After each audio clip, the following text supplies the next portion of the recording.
So Damon got me a Christmas present. No, it's not. It's a going away present. Oh, it's a going away present. It's a change of life present. Right, because I have this new adventure looming that I am going to train to be a flight attendant.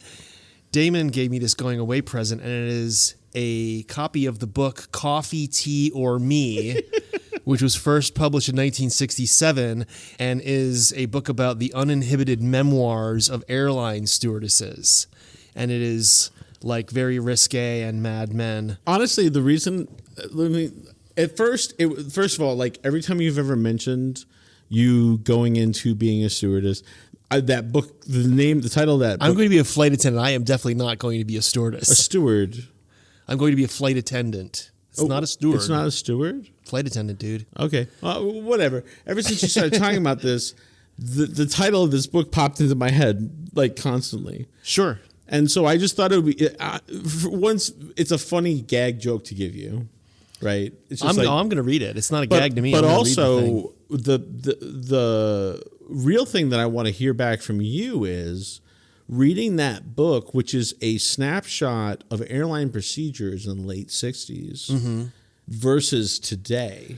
That I think that's going to be the interesting takeaway. I'm sure it's night and day. It's night and day, right? Well, Coffee, Tea, or Me was made into a TV movie in 1973. I did not know that. And so to me, like, this is all like well and good, but the really interesting part is that as I flipped through the book, and Damon did order this from a used bookstore, and so as I was flipping through the book, I found this little note inside, and the note says, Senia gives a phone number and says HSV Alabama, which I think is Huntsville. Yeah.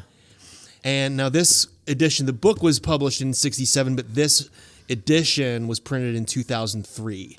So it's not more than 20 years old. Well, and that paper is not aged. It's not that age, but this could be a 10, 15-year-old note. I don't know. It's not yellowed at all. Well, it takes a long time, and depends on the type of paper to get yellowed. Right. And possibly sunlight even. I think we really need to call her. I think we need to call her too. So I'm going to get on the horn here. You're going to call her? And I'm going to try calling hell yeah, I am. How are you going to record that? Just put it on I'm just going to speakerphone? hold it up to the mic. That's as high tech as we are right now. All right. I love it. I love it. Let's go. I'm not giving out the number, but I'm going to call it and see what happens. Your call did not go through. Will you please try your call again? We're sorry. Your call did not go through. Will you... All right, well, that was the end of that mission. Oh, wow. We did get a random result, so I'm happy. That sucks. Theme song. All right. Theme song.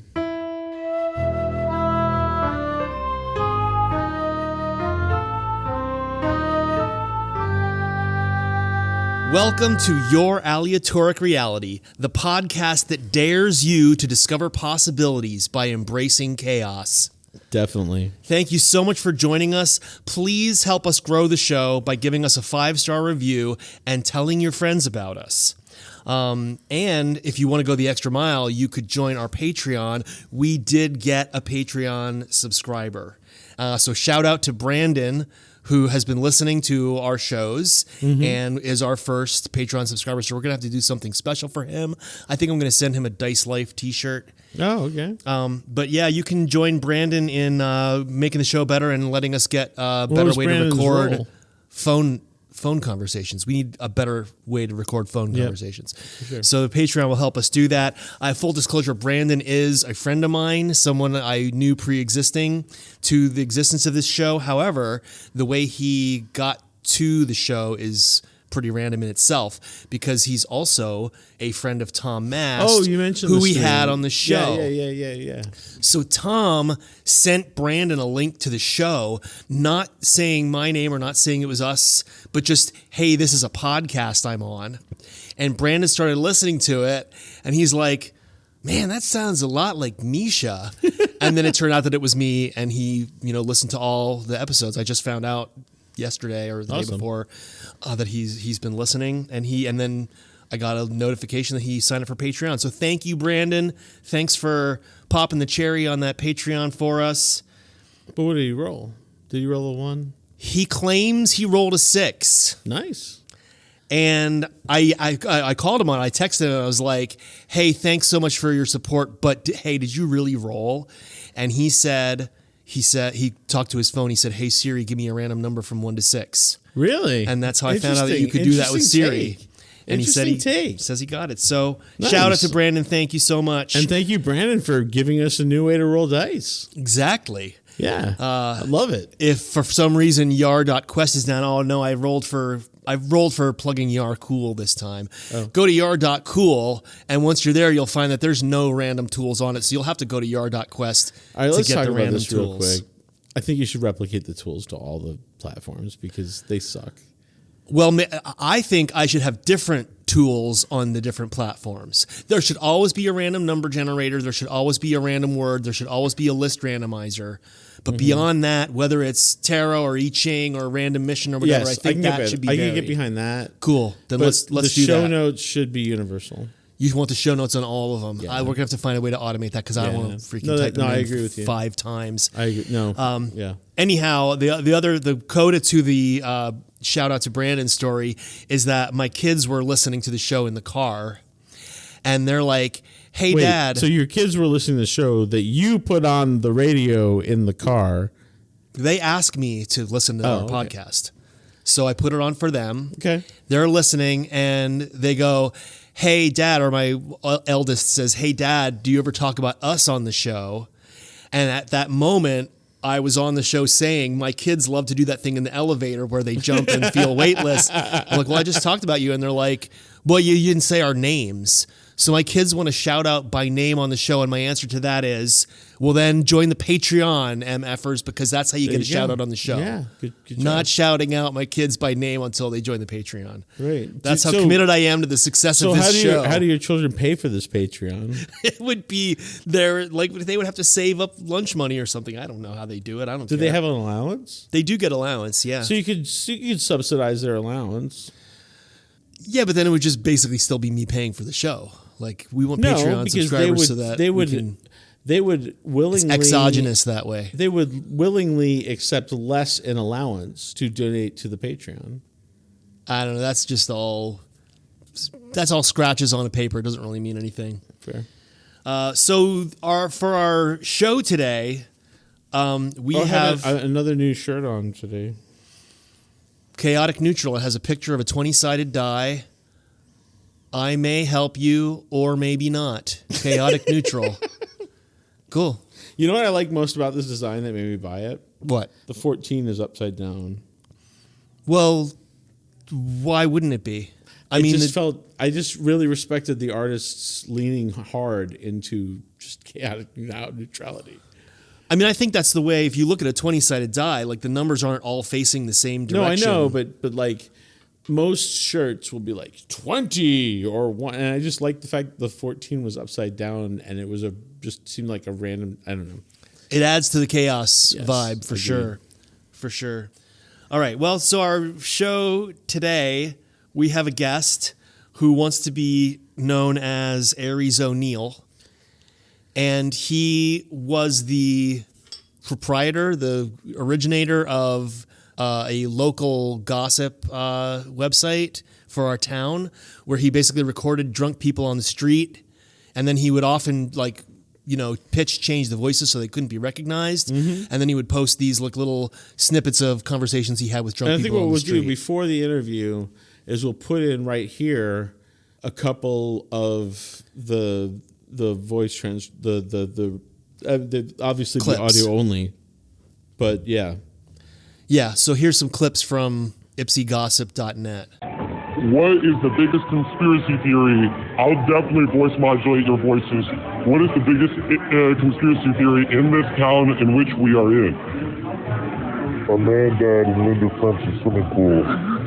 Or that Linda French is not correct. I don't know. You heard it here first on ipsygossip.net. Linda French is not corrupt at all. Someone really died in Linda French's pool. Someone died in Linda French's pool? Yeah. Hold it. Well, that's voyeurism, and at a certain, and I would actually say that true cuckery is you get to be in the room. it's not cuckery, it's cuckoldry. Cuckoldry, yeah, okay. True cuckoldry. Okay, yeah. All right. True cuckoldry is you're in the room. That's what always meant to I be. think, by definition, I think true cuckoldry just means that it's occurring. And you I don't want to give orders. That seems like an imposition. Like, okay, now I'm working for yours. Pleasure. yeah, master slave dialectics. Exactly. disgusting. No. Being a master is a load of work. No, I hate. You like a pig with lipstick. A pig with lipstick, exactly. I want to be fooled. I really want to be fooled, yeah. That's romantic as hell. I like women that are not naturally beautiful, but are very good at doctoring themselves up to look beautiful. I like it because I feel like it's a sign of intelligence to take like an ugly person and turn them into like a very beautiful, good-looking person. You're not real. You are. and then they say something that only that person would say, you're like, oh my god. As you start to cry. I know this is fake, but it feels so real. He no longer has the site because people got pissed that he was. Well, he never had the site. He never had ipsygossip.net. He just released on TikTok and Instagram as ipsygossip.net, but there was no ipsygossip.net. So he just started doing that on social media and then chickened out when he got death threats. Pretty much. Oh, wild. Well, then, here's our conversation with Aries O'Neill. Today on Your Aleatoric Reality, we're thrilled to welcome Aries O'Neill. Aries is the founder of ipsygossip.net, a trailblazing company that's changing the game in infamous local slice of life reporting. Beyond his entrepreneurial success, Aries has become a powerhouse on social media, inspiring millions with his tips, life hacks, and insights on building a business from the ground up. Whether you've seen him posting on whatever platform he posts on, I can't say fixing sinks anymore. No, or you can. It just makes less sense. it's not supposed to make sense. Anyhow, whether you've seen him fixing sinks or dropping wisdom on your favorite platform, Aries is all about solving problems and empowering others. Aries, welcome to the show. Thank you. Thank you very much. And how drunk are you right now? Not very. I'm on the tail end of a high, so I'm pretty good. Okay, cool. So Likewise. we always start every interview off with the same question, and that is flight or invisibility? That's an interesting one. And I think I've grown as a person. I think flight. Now flight. You're getting shot down. What? You're You're getting shot down. What do you mean I'm getting You see a shot down? motherfucker flying in the sky, somebody is shooting at you. You can't have That's- flight without invisibility. Right. Is a trick question. I personally don't agree with that always being our first question. The first question I had for you, Aries, is do you like the Lord of the Rings movies? They're all right. Yeah. Not They're long, and I Yeah. can't. And watching a back-to-back. Well, Extended. hold on. Which Lord of the Rings movies? the Peter Jackson ones. Well, the those big aren't Hollywood. all the Lord of the Rings movies. Rankin and Bask and Ralph Bakshi chimed in hard in the late 70s. No, the best with the one is rotoscope the one Middle you're talking. Hobbit. Well, the Rankin Bass one is not rotoscoped. They did. Oh, no, that was The Hobbit, though. There's The Hobbit and The Return of the King that were both made for TV, but Rankin Bass went from horrifying stop motion Fred Astaire action whatever to horrifying animation, I just remember the Whip song.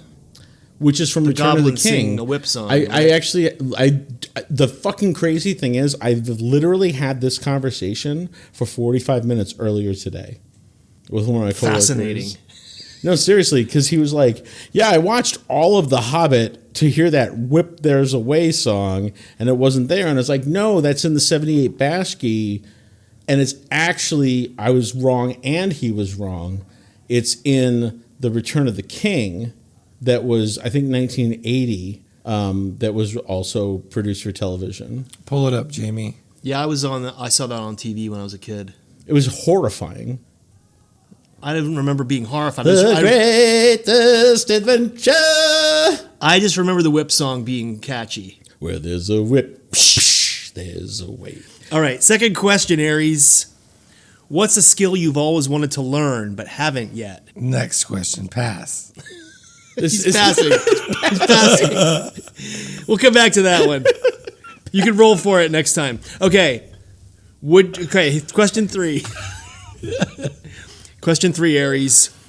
Would you rather always have the perfect answer for every question or never have to sleep again? I like sleep. Wait, can't I sleep forever and have all the wrong answers? So you want the opposite of both of those. Yeah. You want to not have the right answers and always sleep. Yeah, why would you want? Well, I mean, get yourself in a car accident and get in a coma, because Yeah, then why you'll don't be you just- asleep I mean- permanently and you won't have to answer any questions. I kind of like that. Yeah, kinda like don't that. do that, but that would be the answer. Perfect answer for every question. So anytime anybody asks you anything, you automatically You're have gonna the nail answer. it, or you never have to sleep again. I don't want to have perfect answers. And I like sleeping. So yeah, I want to have all the wrong answers and I want to sleep. Good answer. All right, question 4. What was your favorite subject in school? I like history. Yeah. What's your favorite part of history? The part where, they're all fighting for resources and Isn't that every part of Yeah, history? that's history. yeah. That's yeah. history. Yeah, I like those bits. Those conflicts. So who's your favorite good guy and bad guy from history? Good guys. I liked it when they sent the kids to fight the Muslims. The Children's Crusade. That was cool. They ran out of crusades and then they sent kids to go. And I don't know, did they? A lot of them died along the way. I would guess. Who won? The viewers, I mean, if they made a movie out of it, I would watch it. My favorite good guy from history is whoever had the revolver in Poland that held off the fucking entire Nazi army for 72 hours with one single shot revolver. That's better than Demetrius Ypsilanti. Yep. Our town should be named after that guy. Question 5, Aries. What inspired you to start ipsygossip.net? There's a real artistic need for, just brilliant journalism. It was a good idea. I wanted Walk to us through that idea. Yeah, what kind of, how did it start? How did you do it? What kind of things got discussed? Well, I was having really good discussions with my friends and such, and everybody's talking about having a podcast, right? And so I figured, I'm done talking. I'm just going to start recording.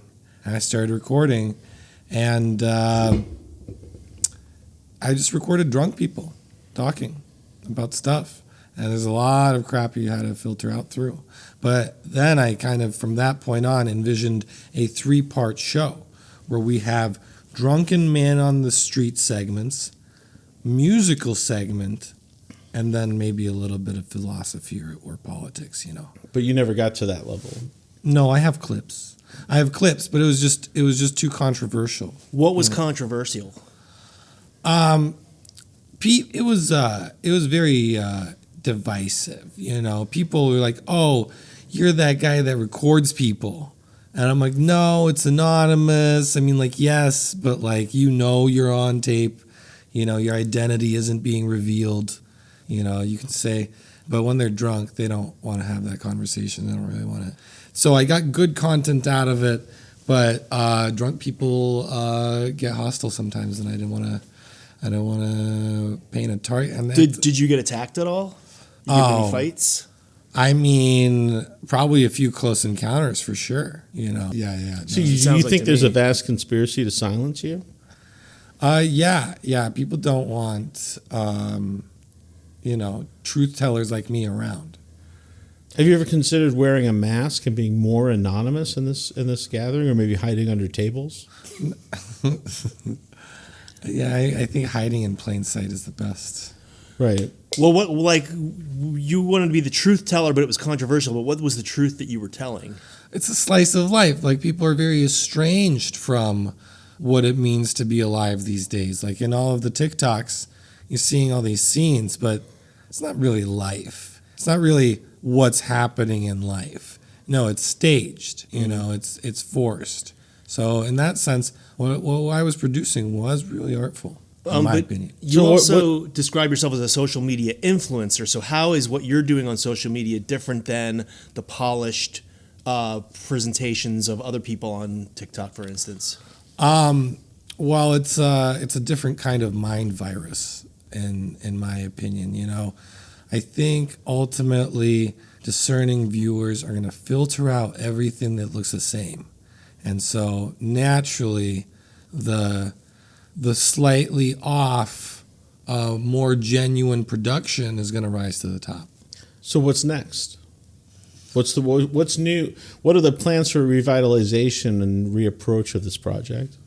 Well, I've come to believe that I am not the right kind of face for the project. Realistically, what needs to happen is I need to deputize journalists to go out in the field that are maybe a little bit more approachable than I am. So, cute girls. Yeah, like with giant tits. Well, Do that they leads me. need to be flat earthers?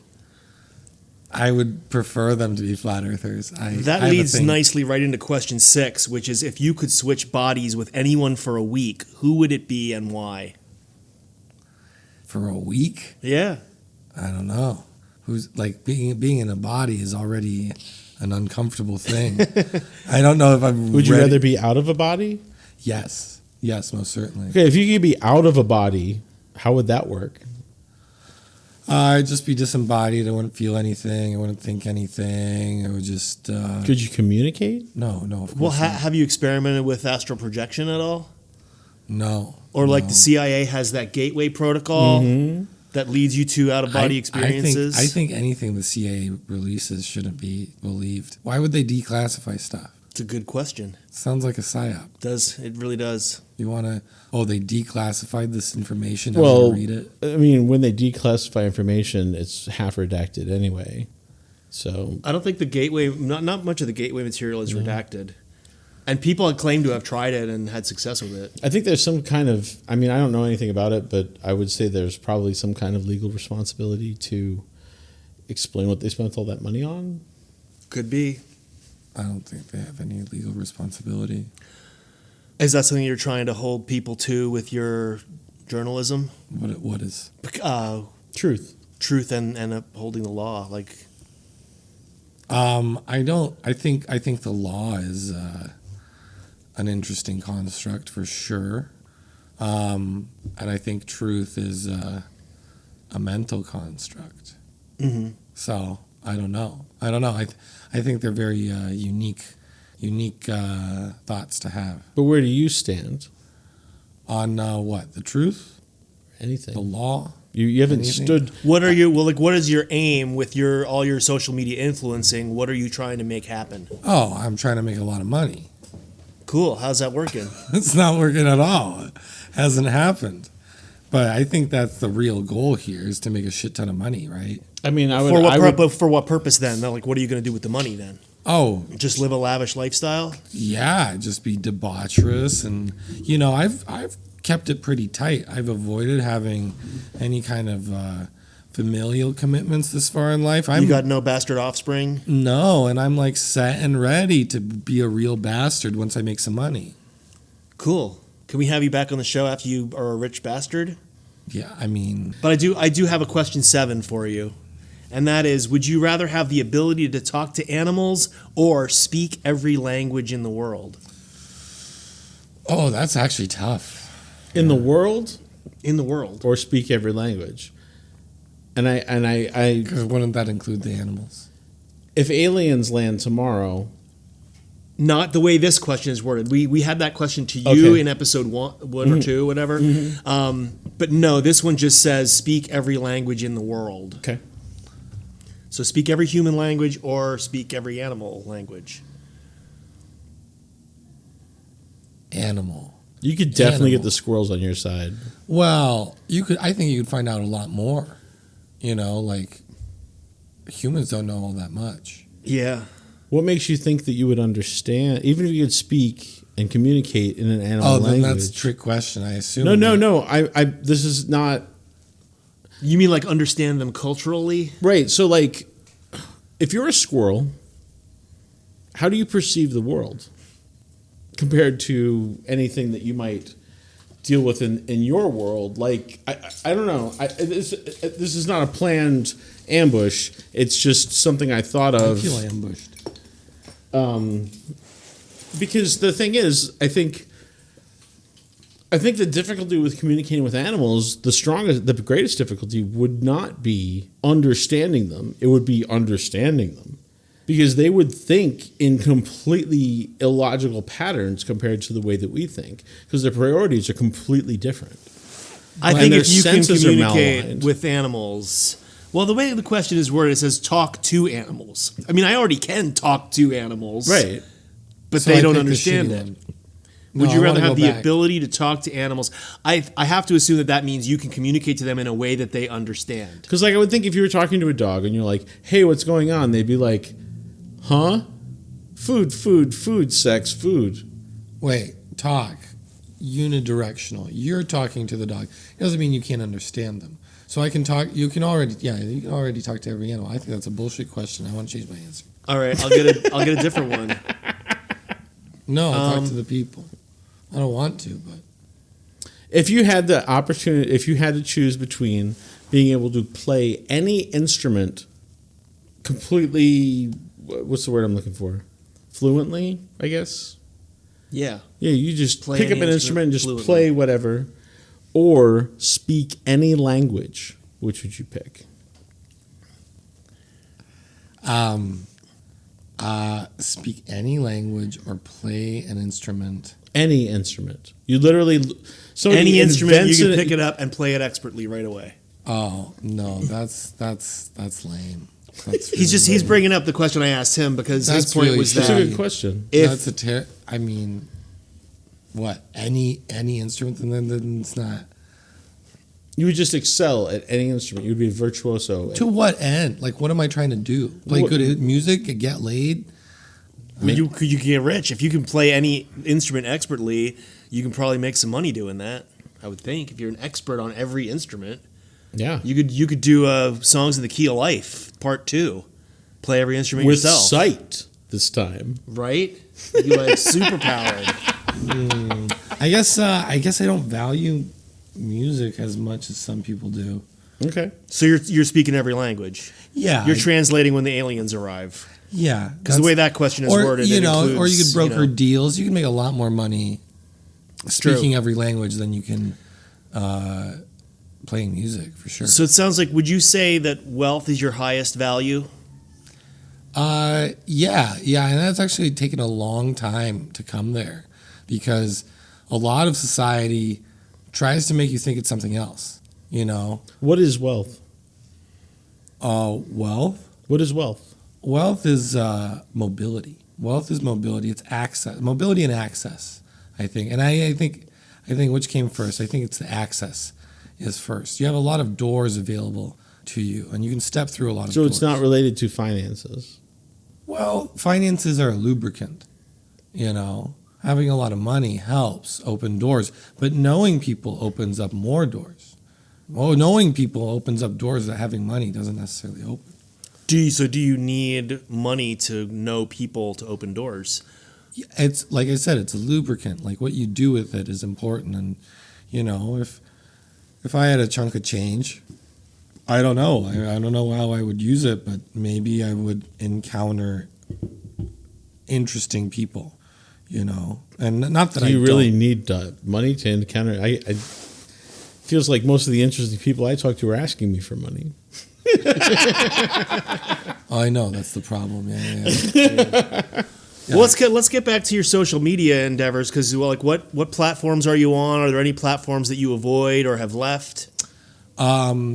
Currently, I just troll on Yad, and It's Ypsilanti area discussion. Yeah. That's a Facebook group. Yeah. yeah, and I don't have an Instagram page at the moment. I've taken all the content down. So what made you such a coward? You know, I think it was it was the threats on my livelihood. Yeah. You know, having drunk people get uppity about funny bits and But you segments. disguised their voices. They were irrecognizable. There were no names It doesn't matter. mentioned. These people are just looking for fights. That's weird. No, it's not. So did you record, like when you were recording drunk people, did you do it without their knowledge? No, it's always, but they're drunk. They don't remember anything. Yeah. So then they hear them drunk talking, and then they get mad about it. And that's funny because they can recognize it and they feel ashamed, but nobody else. Maybe a few. He other did people. disguise their voices. He did. He would pitch shift them and anonymize them in multiple ways. Well, it sounds like if you want to be a hard-hitting guerrilla journalist, you're going to have to deal with some death threats. But it Yeah, sounds like no, that, like it's you, true. Or like even you an didn't wanna- orangutan. Yeah, no, it's true. Yeah. I gotta nut up. I mean, I think what you were doing was very interesting and humorous and nonsensical and random, and I enjoyed it for those reasons. I don't understand why anybody would think they would have been recognized by any of it because it was heavily edited. It's and, a small town. It's Yeah. a small shit talk town. Yep. You know, it's That not is like true. if this was happening in a big city. You know, shit. Even Detroit, as far as a city is concerned, not that much bigger, but that would have been fine. Nobody would know, but because it's specifically this town, it's too insular, and the bar crowd is very fixed. So it's only so many people. They all know each other. It's just a mess. But I thought that was what made it cool. I agree. I enjoyed it. It was fun. It was clearly a parody. Well, it's a shame that it's gone. But Aries O'Neill, tell us, is there anything that you want to plug while you're here? What do I want to plug? I had a strawberry shake from Speedy's. I thought that was pretty good. I love Speedies. I love them. Yeah. Evil Eye. And I like the soup at Tap Room. Okay. What is it about the soup at Tap Room that you like? The price? Changes every day. Yeah. Changes and the price. The price is good. The price is really good. Well, Aries O'Neill, thanks for being on the show. Thank you. So it seems like we were recording someone drunk in Ipsy. There you have it. So we have to issue a listener challenge. Mm-hmm. And the idea I had violates my rule about the listener challenges. Why? Because my rule is that it has to be random somehow. Like it has to be an element of randomness. But I was thinking the only listener challenge I could think of for this one was go out and record someone drunk and then send the clip to us so we can All right. post clips of people. Is there a way that we can add an element of randomness to it? That's pretty fucking random. Yeah, I mean, you have to like find someone who's drunk, or like don't like not yourself. Don't just get drunk and record something and send it to us. Like actually record someone that you encounter who's drunk. We'll record a random encounter drunk. So don't just go if you're just sitting with your friend, don't just record your friend drunk. Like go talk to somebody you don't know who's drunk. Right. And record that. Exactly. And embrace the randomness and see what you get. So you're not rolling a die, but you're still engaging in a random encounter. Correct. Perfect. Then that's the listener challenge. Thanks so much for listening. Please tell a friend and visit us at yar.cool. That's yar.cool. And I'll end with a random quote from Coffee, Tea, or Me. All right. You just flip And there's it out. 300. Then just flip it. I'm going to do it All right. right. I'm going to get a random number. I'm going to go to yar.quest/tools. By the time this episode airs, maybe you can get a random number on yar.cool. We'll see. Go there and check it out and see if you can. So I'm gonna Yard.cool should definitely have Fonzie on it. random number from 1 to 300 generating now. I got a 9, so it's page 9, which I definitely would not have gotten by flipping through. And I'm just going to go for like Mid paragraph or whatever. percentage of the page. 66% of the page, so third of the way through. I've never seen so many occiputs in my life, I whispered to Rachel. What's And an there's an asterisk by it and a footnote that says, I once dated a medical student who told me the back of the head was called an occiput. He taught me a lot of anatomical terms. Okay. That was probably the least ribald thing I could have gotten out of this book.